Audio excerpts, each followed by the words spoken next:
you guys are looking for some motorcycle gloves, I cannot recommend these highly enough. They're the Alpinestars SP8-V3s. I'm not being paid to recommend them to you, but good God, are they great gloves. I have 2 pairs. I bought my wife a pair, well, her fiance, let's not get excited. I'm still trying to remember not to call her my girlfriend. My wife to be, bought her a pair, and then, you know, I would absolutely buy more pairs if they had them in more colors. I think that'd be awesome. But man, if you're looking for a good quality glove that doesn't actually cost that much, I think it's like $100 bucks or something like that. Which, guys, if you know what? Yeah, I'll just leave that there and I'll make another video on something else. But yeah, the Alpinestars SP8-V3s are an incredible glove.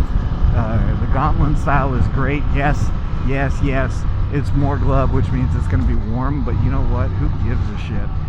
If your hands are going to be safe, your hands are going to be safe.